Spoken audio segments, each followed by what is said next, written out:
Est-il juste de se plaindre au sujet d'une maladie, d'une incapacité, d'un état de pauvreté ou d'un défaut physique?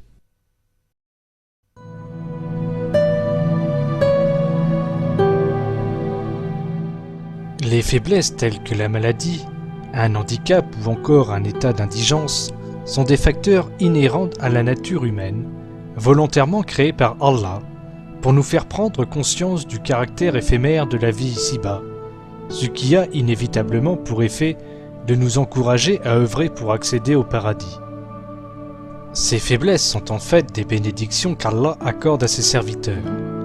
Pour une personne qui sait y prêter attention, ces situations qui apparaissent comme des difficultés dans ce monde se révèlent d'un immense secours et d'une grande bénédiction pour la vie éternelle future.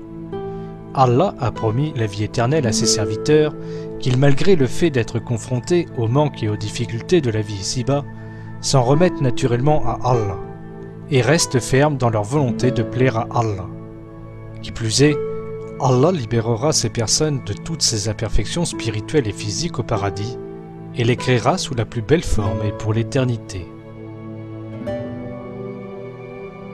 C'est pourquoi, confronté à de telles faiblesses, on ne devrait jamais perdre de vue ce fait essentiel, et prendre pour confident Allah, Seigneur à l'infinie sagesse, car dans le destin qu'Allah a prescrit à l'homme, il y a un bien infini et une grande sagesse que l'on ne peut pas percevoir.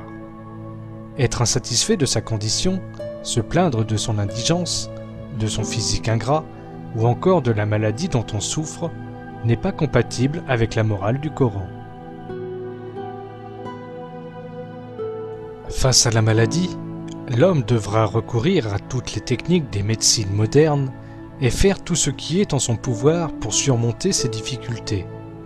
Toutefois, ce dont il a toujours besoin, quand bien même ses efforts seraient vains, c'est d'accepter le sort qu'Allah lui a déterminé.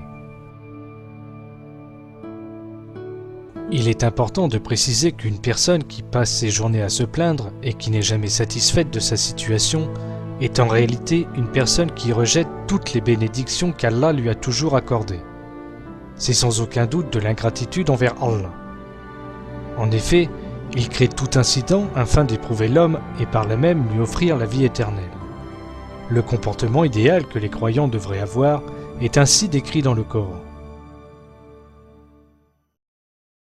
Dit, rien ne nous atteindra en dehors de ce qu'Allah a prescrit pour nous. Il est notre protecteur. C'est en Allah que les croyants doivent mettre leur confiance.